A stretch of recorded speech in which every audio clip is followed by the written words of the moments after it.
about this thing with passion. Yes. Have you had a personal experience? Yes, I've had a very bad. Okay, can you relay your Okay, story? so there was one time I was coming from Ojodu Bega. Okay. So I went to pick up my siblings.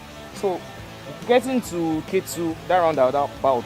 So I was coming down, I was trekking with my siblings, so we wanted to go take a commercial bus. So they just stopped me and said, hello, give me your phone. I was like, why?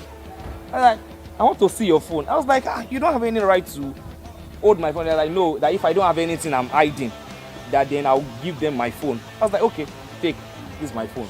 This guy delayed me for more than 1 hour.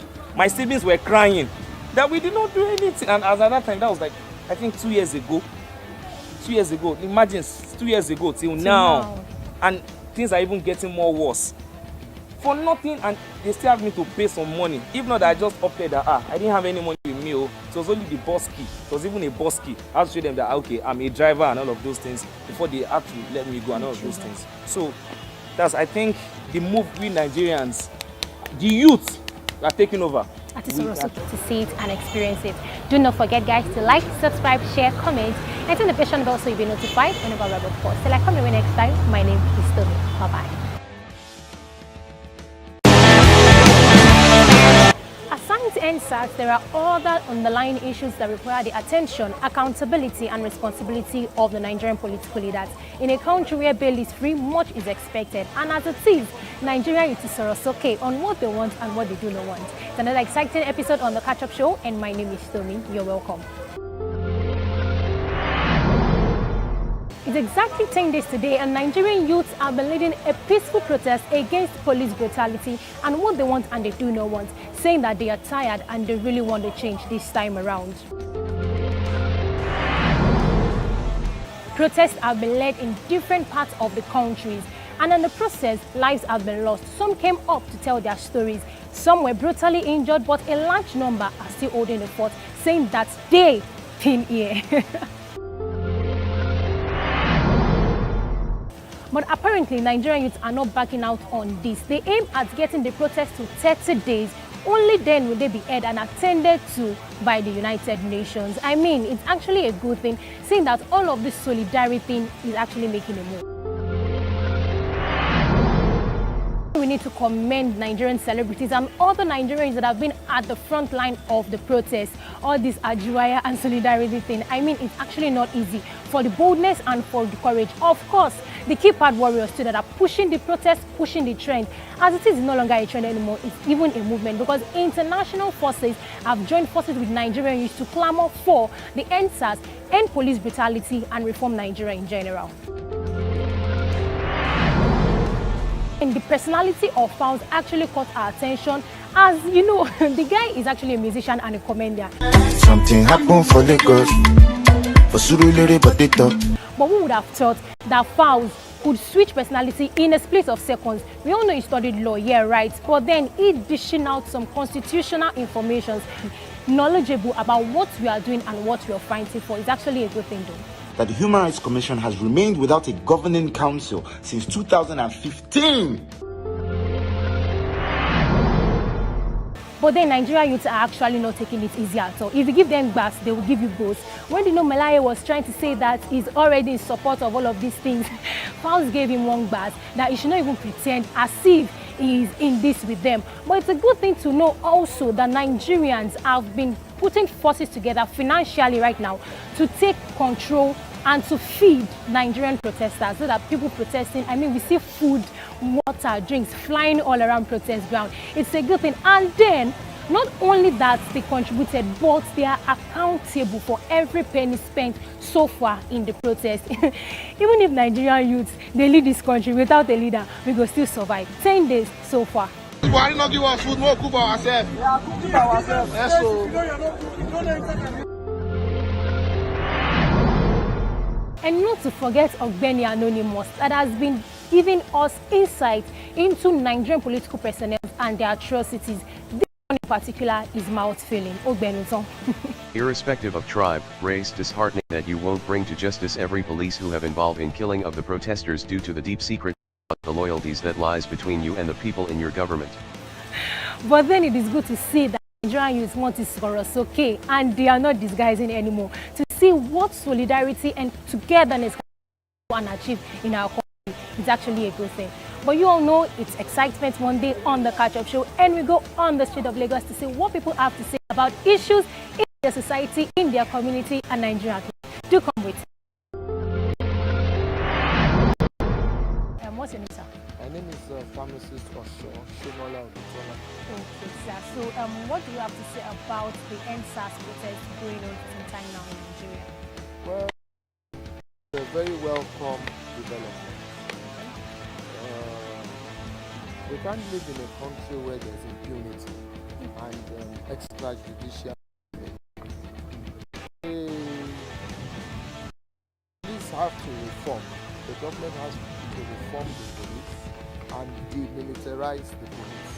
The police is not a force or shouldn't be a force. All over the world, there's no force attached to the police. The police is the police. The armed forces are the armed forces.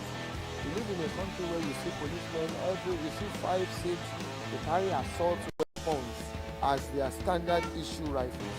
It's baffling and it's worrisome. We are not at war, we're not, why, you know? And then the impunity and lack of accountability in the force.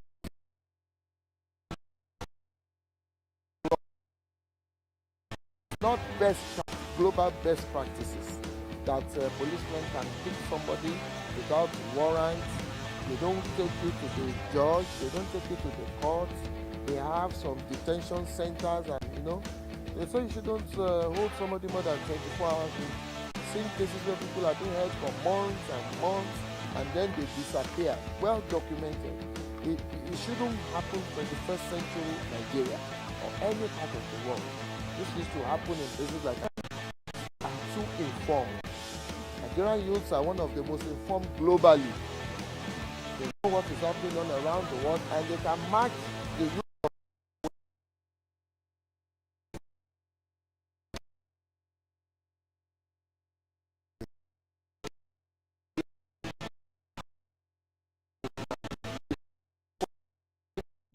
Places like and they come the same very police that we are complaining about. But once they come back home here, they revert to become something else. Our students that we say they are not good, they leave this country, they go to other universities in Nigeria, Benin Republic, Ghana, the US, they become the best students there. What is wrong? The lecturers that we say that they are not good, they live here, they go to America, they go to the United Kingdom, they become the best there. So the problem is not the youth, the problem is not actually the police, the problem is the structure, the way things work here. Things must just change. Thank God the youths are woken up. And because they are awake now, you know, some of our leaders too are awake or they are waking up. And the Nigerian youth is the giant of Africa. 1 in 4 black people is in Nigeria. 50% of Nigerian population are people 35 and below. So when we say 1 in 4 is in Nigeria, black person around the world, 2 are Nigerian youth. So for every 4 people you see in the world that are black Africans, 2 are Nigerian youth. So the time is right, and the time is right. And that change, you know, must of course come. I have to see it in my lifetime. The real Nigeria, the glorious Nigeria. Thank you very much. Yes, sir. Okay, sir, before you leave, what do you have to say to the protest? You know, youth blocking roads. Do you think it is just that you are seeking? They block roads. Do you think it is justifiable? Well, I've lived in this country since the 70s. By the grace of God, I saw Ali must go riot. That's about 1977, 78. I was a little child, but it was a youth protest. The June 12 riots too. I've seen other riots too. You know, this by far has been the most peaceful protest in Nigeria. We must say the truth. Now, when you say they are blocking roads, like I told you, 2 out of every 4 black people is actually a Nigerian youth. So when they come out onto the roads, why won't the roads block? And then, I mean, look at our unemployment rate now. It's about 50% or 60%. Yeah. So when the youth are not engaged, not that you don't have to be engaged to fight for what is right, but I mean, we have so much youth everywhere. So if you want to gather here, the road will block. It's just, I'm sorry to say that, we should just bear with it. Of course. This is the right thing they are doing. Exactly. Thank you. Thank you so much. Okay, Thank you're you welcome. so much. Yeah, what's your name, please? I'm Shegun. Okay, Shegun, protests have been ongoing in Nigeria for some time now. What do you think? I think it's a peaceful protest. Doing a good job. I mean, people just want peace. They just want the good things to come back. And for the fact that they are doing their protest, they're just fighting for their rights. Okay, you're saying they are there. Have you not joined in any protest, or are you not in support of what is going on? Yeah, as you can see, I'm on my way to somewhere around Akoka. You're on your way to somewhere around Akoka for the protest, right? Okay, so you've been joining in the protests. Yeah. And do you think Nigeria is actually overdoing it?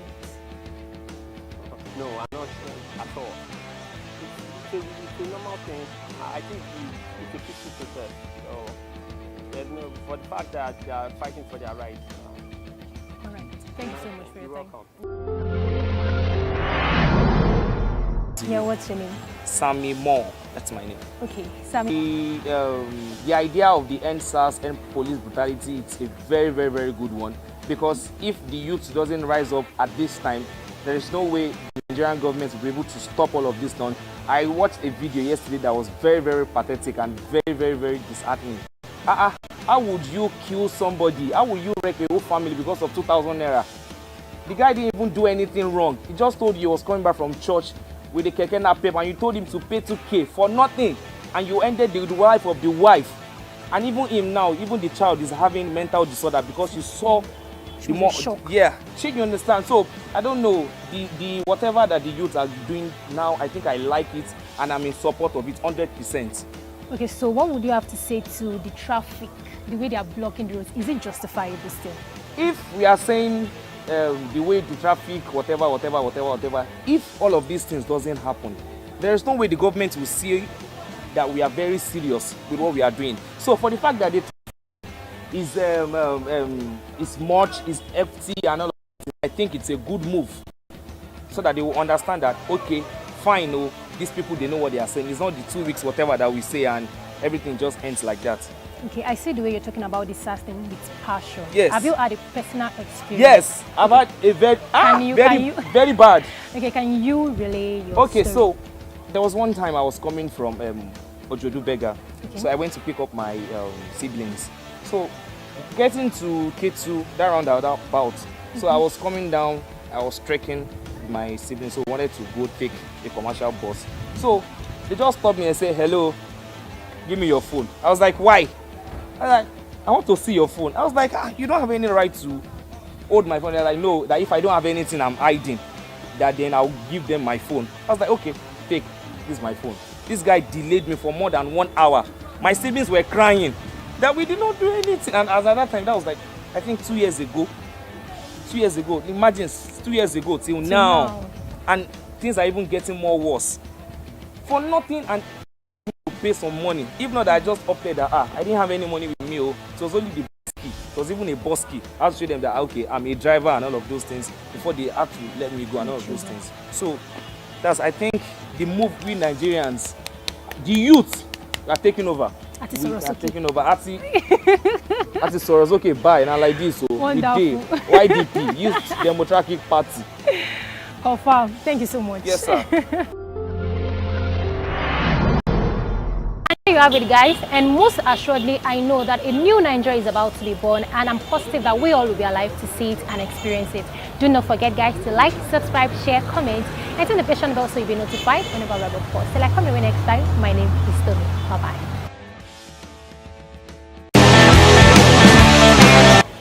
According to NSAS, there are other underlying issues that require the attention, accountability, and responsibility of the Nigerian police. An episode on the catch-up show. The policemen can pick somebody without warrants. They don't take you to the judge. They don't take you to the court. They have some detention centers, and they say you shouldn't hold somebody more than 24 hours. We've seen cases where people are being held for months and months, and then they disappear. Well documented. It shouldn't happen in 21st century Nigeria or any part of the world. This used to happen in places like Argentina, in the 40s and 50s. Informed. Nigerian youths are one of the most informed globally. They know what is happening on around the world, and they can match the youths of anywhere. Intellectually, professionally, in everything. You find Nigerian youths excelling. Even the police we have issues